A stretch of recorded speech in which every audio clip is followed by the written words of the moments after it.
Mister Watson, এখানে আসুন, আমি আপনাকে দেখতে চাই। এই একটি কথাই আমেরিকায় সেই সময় বিশাল প্রভাব বিস্তার করেছিল। হ্যাঁ, এই একটি সংলাপই টেলিফোনের ইতিহাসে স্মরণীয় হয়ে আছে। স্কটল্যান্ড থেকে আসা আমেরিকায় বসবাসকারী ব্যক্তিটি টেলিফোন আবিষ্কার করে আমেরিকা এবং ইউরোপ থেকে প্রচুর পরিমাণে অর্থ লাভ করেছিলেন। আজকের দিনে মোবাইলের মাধ্যমে অন্য রাজ্যের ব্যক্তিদের সঙ্গে যতই কথা বলি না কেন, প্রথম টেলিফোন সংলাপটি পাঠানো হয় একেবারে পাশের ঘর থেকে। সাল 1876, 10ই মার্চ। টেলিফোনের এই সংলাপটির জন্যই টেলিফোনের ইতিহাসে আজও স্মরণীয় হয়ে আছে। এই ছিলেন টেলিফোনের প্রথম কথা বলার মানুষ, যার নাম আলেকজান্ডার গ্রাহাম বেল। হ্যাঁ, ঠিকই শুনেছেন, আলেকজান্ডার গ্রাহাম বেল।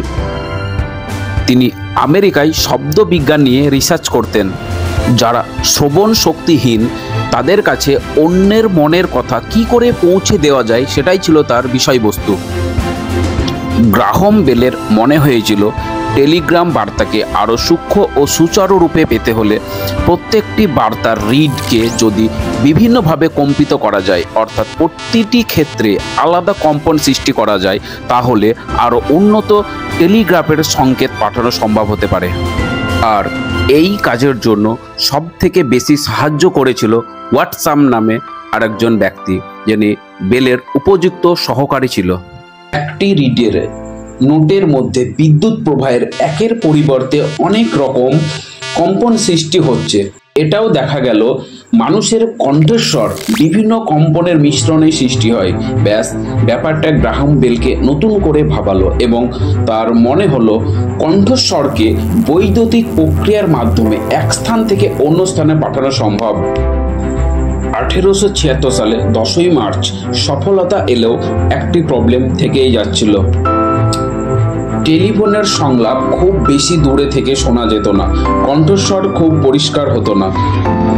এই সময়ে আরেক বিজ্ঞানী টমাস আলভা এডিসন এই যন্ত্রটি সম্পর্কে আগ্রহী হলেন এবং চিন্তা ভাবনা করে টেলিফোন যন্ত্রটি আর একটু উন্নত ঘটিয়ে কথা বলা আর শোনার জন্য দুটি আলাদা যন্ত্র ব্যবস্থা করলেন।